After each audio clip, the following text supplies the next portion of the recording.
Oh boy, oh boy, oh boy. Bethesda's about to get a flogging today. I've been planning this video for a bit and I wasn't sure I'd actually make it, but here we are. I cannot currently be asked to update all my SFSE plugins to record footage for this video because I haven't played Starfield in like a month and a half. So instead, you're going to be watching me play PlanetSide 2 today. It's a fun game. It's pretty old. It's from 2012. I only started playing it in May. And unfortunately, the game seems to be dying a bit, so I'm just trying to enjoy it while I can. So that's what you're going to be watching today. There's going to be a wide variety of stuff to talk about today, so feel free to jump around using the chapters. So this video is going to be broken into two sections. First, I'm going to address some of the stuff I heard in the comments of the first video. Second, I'm going to be going over some recent events that hadn't happened yet when I made the last video just over 3 months ago, and do actually affect the final score of 7.5 out of 10 I gave in the last video, which I have now reduced to 6, but we'll talk about that in the relevant section. But suffice to say, this video is called The Turntables because the tables have turned as boring, and because this video, particularly the latter half, is mostly just going to be me complaining. But first, I won't do the whole plug this time, but I'm trying to revive my Discord server, so if you want a cool place to talk about mods with me, do stop by, link in the pinned comment. I have a mod spotlight channel that you can get a cool list of mods from. It's great. Moving on. Now, firstly, I want to stress that despite my upcoming complaints, the original message of my first video remains the same. Starfield's modding community is doing pretty good despite the lack of support from Bethesda. Things are escalating fairly rapidly. We're seeing quest mods, standalone weapons, and stuff like that now. At this point, I believe it is pretty much entirely incontrovertible that Starfield has the potential to eventually match Skyrim. So, the first thing I'm going to address is my mods are a crutch rant from the last video, because that portion of it got by far the most flack. Now, the first thing is that yes, I did say that I don't think Bethesda games age well, but remember, a game not aging well does not necessarily mean that it was a bad game. It just means it's old and it doesn't hold up to modern standards anymore. If it broke new ground and laid the foundations for what came later, then it's still a good game. And that's what Skyrim was. Now, whether or not that's what happened here with Starfield is up for debate, but I just want to point that out because some people took that statement as a contradiction of my point that people shouldn't be calling mods a crutch. But aside from that, and the fact that I was just kind of irritated, and that's more what drove me to include that whole section, I just think it's a really dangerous statement because it implies that that's not where their focus should be. Like, if you say someone is crutching on something, that's a bad thing. And I just think that's a dangerous way to word it, because I feel like if the higher-ups at Bethesda, you know, the ones who run the company but don't actually know anything about video games, I feel like if they ever got it in their head or started to perceive the mod community as a crutch rather than an asset, they would probably quickly and sharply pivot away from supporting it. They would immediately see the mod community as the source of the problem and as something that's making them look bad rather than something that is mostly independent of the problem and something that requires support alongside fixing the core issues in the studio to ensure long-term success. And that is a modpocalypse class scenario, which, as you're probably aware, I would rather not see play out. So that was more my issue with people calling it a crutch, even if it may arguably be technically true in some cases, and probably with Starfield here specifically. Another thing I want to point out is that a lot of people are painting this as Bethesda's doomsday, and listen, I have a lot of problems with the game too, okay? I'm not going to try and argue against anyone's grievances with it, even if I don't necessarily agree with all of them, but personally, to me, on a foundational level, I think it could be really, really good. It just needs way more variety in locations, which won't be a problem when Creation Kit finally launches, but regardless of how you see the base game, I don't think it's too controversial a statement to say that this is still a dramatic improvement over Fallout 76. It launched mostly free of game-breaking bugs, and notably included no microtransactions at launch, which, as low a bar as that is, you cannot take for granted nowadays. Bethesda Game Studios, to me, is still on an upwards trajectory. They just started from a very low altitude and are still not nearly where they need to be. So they clearly still have a lot of problems to sort out, so we'll see how things go in the future. But I don't think this is necessarily the time to just be writing them off as a sinking ship. Given the outlook on them in 2019, I think things went pretty well this time. Now, something I avoided talking about in the first one because the game was still so new, the story. Spoiler alert, skip to the next chapter if you don't want to hear about it for some reason. I recognize there's a lot of issues on the story. It's an area that they really, really, really need to work on. But I do like parts of it. Like, I like the concept of the multiverse, and apparently the whole New Game Plus thing sometimes features alternate versions of Constellation. like one's made up entirely of duplicates of you, which I guess just goes to show how easily you could replace every single member of that Explorers Guild. But anyways, that one of my favorite moments in the gameplay was also related to that. It was in the final battle, which was otherwise very lackluster. The one where it would have clones of you spawn and they would switch to whatever weapon you were using. That was really, really cool. I love that. So again, I think there is a lot of potential for things to be fleshed out by mods, but I also recognize that this is not a story that was 25 years in the making. At least I sure as hell hope not. And I'm hoping that this is more a result of them attempting to make a new universe entirely from scratch, rather than a foundational degradation in their ability to create an interesting setting with a compelling narrative. I suppose we will see with Elder Scrolls 6. Another thing I didn't really bring up was the scale of the game, which I've now come to the conclusion was obscenely excessive. We did not need 1,000 planets. I've heard a lot of people calling those empty planets free real estate for modding, and while that is technically true, it's pretty clear at this point that once we have Creation Kit, we will be able to generate planets at will. And if we need more space, we can just make it. So in that regard, it was absolutely not necessary for them to go this overboard with the planet count. Now, another thing I've seen is people who wanted me to give examples of exactly what I think is and isn't possible with the new engine. And I will go ahead and give you some more grounded speculation here in a minute, but first I'm going to explain why I didn't in the first video. I deliberately avoided doing too much speculation, particularly when it came to ruling things out, because as I said in the previous video, the ceiling is so high that it's really just guesswork at this stage. For example, as of early 2022, Skyrim has had fully working seasons, like winter, summer, fall, and spring. It's by power of 3, and it accomplishes this via a few of his other SKSE plugins, as well as Dynalog 3, and I thought Base Object Swapper was also involved, but I don't see it in the requirements now.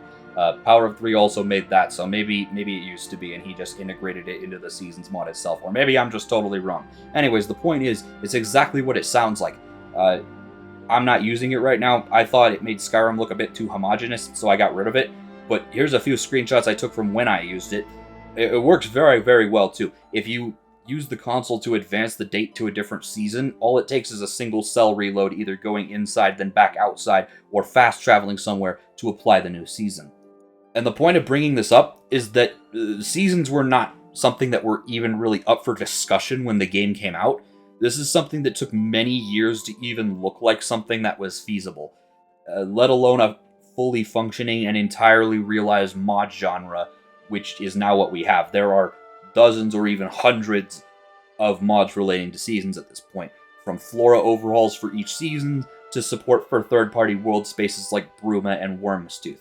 When Skyrim came out, I don't think anyone would have predicted that we'd eventually have that. I can't say for sure because I knew jack shit at the time, but I don't think it was clear how something like that could even work.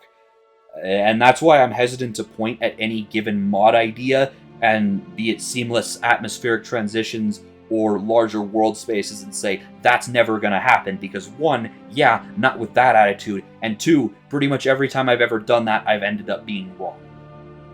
But to give a specific example of the kinds of things I'm expecting, I think that within a few months of Creation Kit's launch, we will start seeing movable megaships appear, like Star Destroyers and stuff.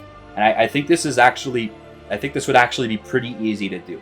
I'm sure things will get more sophisticated later on, but for starters, you would essentially just have a reskinned space station, one that probably keeps the vanilla docking rings so that your ship can interact with it like a normal station, but otherwise has the model of a big ship, such as an Imperial Star Destroyer. Imperial 2, please. Imperial 1s are for scrubs. And then also probably a pretty simple script to allow you to move it between systems on command. And this is an instance where I think the game's highly cellular and procedural nature should actually make that a lot simpler. So I think 1 year from now, you will be able to have a Star Destroyer in Starfield, one that is, at the very least, capable of being docked with and is able to move between star systems similar to that of an elite dangerous fleet carrier. That's my baseline prediction. Next up, I've seen a few insinuations that the mod-focused strategy for Starfield isn't going to work, and that the game won't accrue a modding community that is comparable to Skyrim. I've also seen YouTube videos in my recommendations with stupid titles like "Modders are already giving up on Starfield," which is not even the slightest bit true. Let me shut that down right now. Nobody who was serious about modding Starfield before launch is giving up. We're waiting for Creation Kit. That's what's happening. So I figured we'd do a totally unscientific, but also still insightful little health checkup on Nexus. Now, Starfield started off very strong. At one point, we were seeing numbers of 800 to 1,000 files per week, which I don't think I've ever seen before. I believe that may actually be unprecedented, but don't quote me on that. It has gone down a lot since then, sitting at about 15 new files per day with generally about 150 per week, but this is still among the highest on Nexus, and it's still generally doing better than Fallout 4. This number will also definitely go back up dramatically once we have Creation Kit. Most of the modders, like myself, are just waiting for that. So we are currently at the lowest point right now for Starfield modding. This right here, what you're seeing, this is as bad as it's going to get. And here's something promising. Skyrim did see a brief lull in file uploads during the first month or so of Starfield's launch. It wasn't severe, but it was noticeable. It dropped to around double Starfield's current level for a few weeks. But since then, it has pretty much entirely recovered to pre-Starfield levels, with generally around 60 to 80 files per day and around 400 or so per week, which was typical prior to Starfield's launch, though it has actually been doing quite a bit better than that the past couple of weeks. Now, obviously, there are a number of modders who are juggling both games, but given the sheer volume that is being uploaded for both games 3+ months after launch, I think that's very indicative that Starfield has already developed a mod community that is distinct from the others. It's not just Skyrim and Fallout 4 modders who are modding Starfield. It already has its own group of passionate people to keep the hype train running. And similarly, it doesn't look like Starfield's mod community will have any sort of degrading impact on Skyrim's mod community, which is fantastic. There might be another larger lull when Creation Kit finally launches for Starfield, but I think long-term, the two games are going to exist side by side rather than Starfield succeeding Skyrim entirely, which is exactly what I wanted to see. We'll have this awesome modding super trio. You like fantasy, you play Skyrim. You like apocalyptic survival, you play Fallout 4. You like space sci-fi, you play Starfield. So, obviously we are still in the early days, but given Bethesda's lack of assistance, which I'll talk about in a bit, this is about as strong a start as we could have possibly hoped for, I think. Short of having the tools at launch and Bethesda actually helping us with some of the issues that have cropped up. But again, I'll get to that in a minute. So, whether or not this will be sufficient to dig Bethesda out of their hole by itself or not remains to be seen, as is whether or not it will continue to be necessary. But someone in the comments of the last video said that the Bethesda mod community doesn't grow, and that it's made up almost entirely of original hardcore Skyrim players. And so Starfield won't be able to accrue a similar amount of mod support. But based on the current trajectories of each game on Nexus, that does not really appear to be the case. Next up, and this is going to get a bit ranty because this one set me off a bit for reasons that you will understand momentarily. And that's that a few people said, without giving any actual numbers because I know they don't have any, that modders and people interested in modding are a small part of the player base, and so they should not be the focus, because the game needs to appeal to as many people as possible, quote, because that's how games make money. And, no guys, I'm sorry, but no, that's not always true. First of all, I've seen several indications that some people think you can't mod Skyrim and Fallout 4 on console without paying money. This is incorrect, but not really the point of this. I've just heard people use the console player base's mere existence as an argument that most people don't care about mods, which doesn't really work here because the console versions of the games have free mod workshops, in case that wasn't clear. And so being on console absolutely does not necessarily mean you're not interested in Starfield mods. But more to the point about games needing to appeal to everyone, for a perfect example of why this is not really as great a line of thinking as it might sound on the surface, we need look no further than Xbox's previous flagship studio, 343 Industries. Now, Halo has been a big part of my life. Some of my earliest memories are watching my best friend's brothers play the first game on Xbox in like 2003. I was also pretty scary in SWAT back in the Reach days on 360. But anyways, I want to talk about this because 343 has, for the entirety of its existence, had the exact mentality I'm seeing in the comments of my last video. We need this to appeal to as many people as possible kind of thinking. And it's not always a bad idea, but it is when that casual appeal comes at the expense of alienating the hardcore player base. In Halo, it's the hardcore community that didn't like all the formula changes 343 was making. And in Bethesda's case, it's a modding community that mostly wants to stay on Creation Engine. If you're part of the Halo community, you probably remember their euphemistic way of putting it. Say it with me, everyone. They were trying to broaden the audience. In Halo 4, they did this by trying to copy Call of Duty by adding loadouts and shit, which if you don't know, typically how it's viewed is that Halo is a game where you all start with the same loadout from an even playing field, and then all the other weapons are hidden across the map. In Halo 5, they did this by, again, trying to copy Call of Duty, which at the time was in its Advanced Warfare Black Ops 3 phase with all the advanced movement. So we got abilities like Ground Pound, Stabilizer, Spartan Charge, stuff like that, which again, most of the hardcore player base didn't like. And in Infinite, they did this by launching the multiplayer as a free-to-play live service that they were not even close to ready to sustain. And I'm not even going to go into the Paramount Plus series because I choose to believe that was all a horrible hallucination and it doesn't exist. But it had the exact same kind of problems for the exact same reason. They threw away the story everyone liked to try to appeal to all the non-gamer boomers watching Paramount, only to be immediately shown up by Sony doing it correctly with The Last of Us. Now this is exactly what I mean. For almost a decade, 343 has had this exact same, we need this to appeal to as many people as possible mentality because they perceived their current audience as not large and profitable enough. And so instead of doing what that existing audience wanted and growing that existing audience as a result, they just chased whatever trend was popular at the time, be it Call of Duty then or Unreal Engine 5 today, and each and every time it has been nothing but a cataclysmic failure. Cataclysmic failure that eventually resulted in 343 leadership being completely gutted, Halo's main storyline going back into the cryotube for another 6 or whatever years, and it was only partially reversed when 343 started listening to the hardcore audience again, which is what's currently going on in Halo Infinite and is the reason it's making a sort of comeback.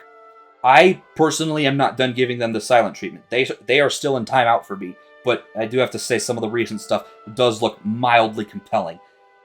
So please stop with that. It's really not as foolproof of an idea as it might sound on the surface. I also want to point out that I don't think there's anything wrong with Bethesda selling a game mostly as a modding platform, similar to something like Gary's Mod, where you buy it and then you just make your own shit or use other people's shit that they made. It's just wrong with Starfield because Creation Kit wasn't ready at launch, which brings me nicely into the second half of today's video.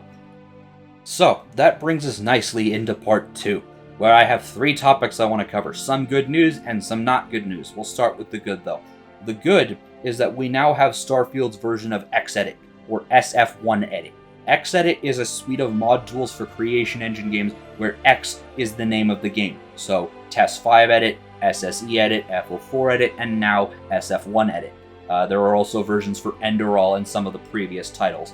This is a big deal because it allows you to make Starfield plugin files which you otherwise cannot do without Creation Kit. And that means that Starfield mods can now finally begin to resemble some of the things we're used to in Skyrim and Fallout 4. Standalone armor mods, standalone weapons, things that, add things to the game without taking vanilla stuff out of the game. That's the kind of stuff that we can now do. I'm currently making my snarky loading screens mod for it, Starfield Edition. It's been in the work for a couple months now. I'll hopefully have it up before Christmas. You can't rush comedy. Before we move on, I thought I'd give you a quick rundown of what's available in Xedit, specifically to show you how powerful Creation Kit will be when we finally have it. So this is it. This is Xedit. This is Xedit for Starfield. This is my loading screen mod right here. So if you see, we collapse this, you can see these are the different plugins. This is my loading screen plugin right here. So all the ones that are like yellow like this, these ones are the ones that I've already changed, and the ones that are green, these are the ones I still need to do. And how you do it is you just click it, and then go over to here, and then click edit, and then you just type whatever you want, and that'll be the new loading screen.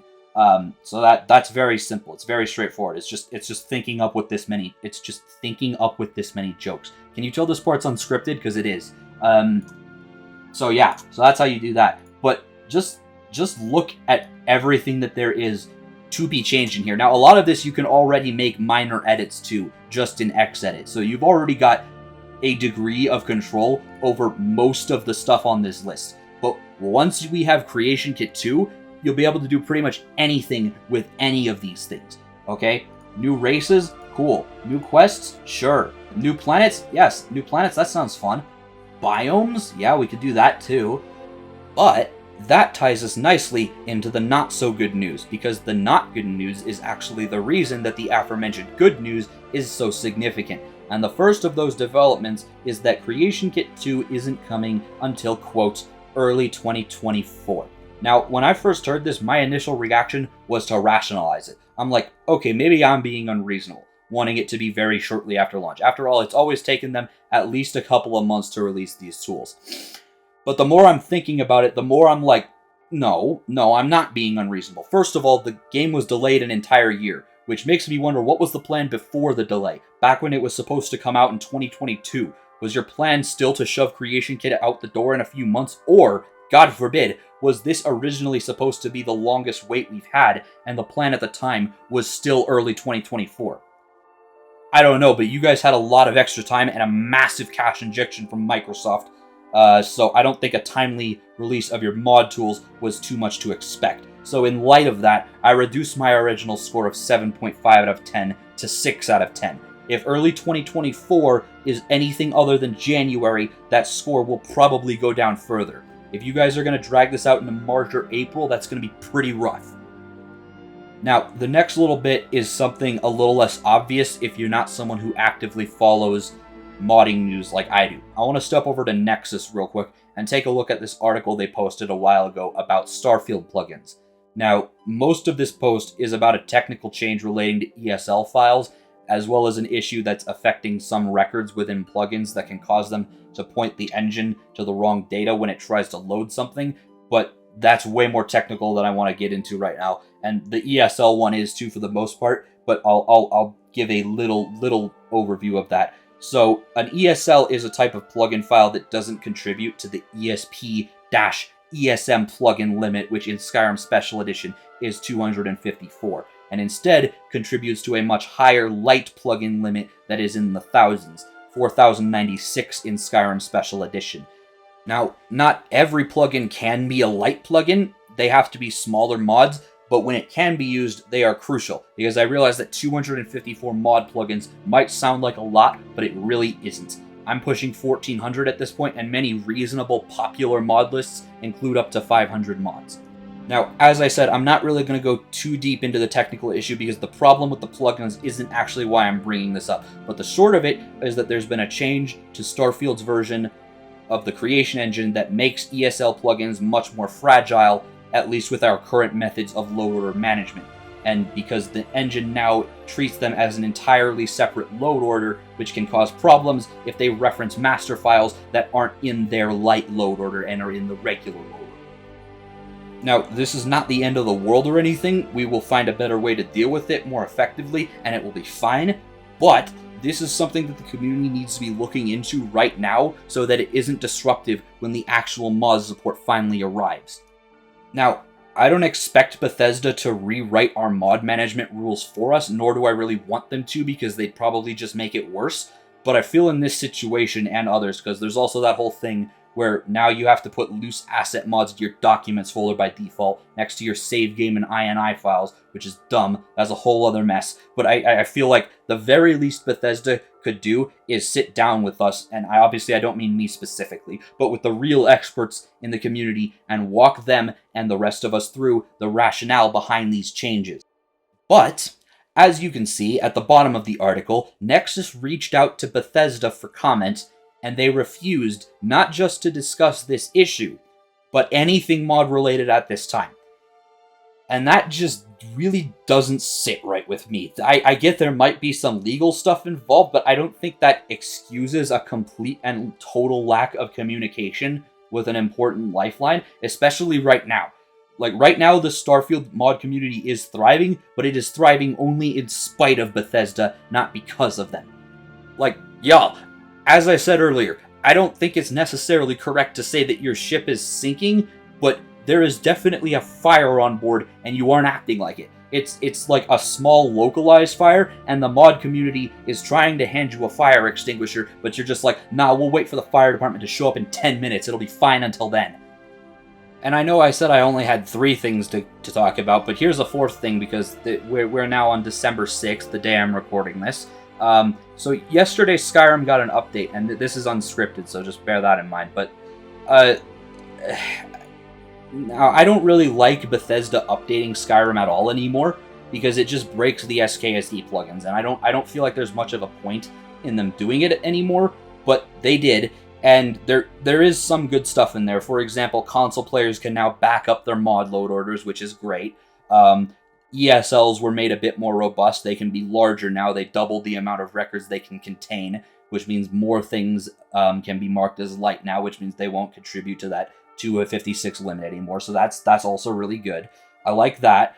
But they also did this whole thing where I think they merged the mod workshop with the Creation Club menu, and I think maybe even introduced some new paid mods. And come on, guys, like, this was not the time for you to be focusing on the profit side of this. It really, really wasn't.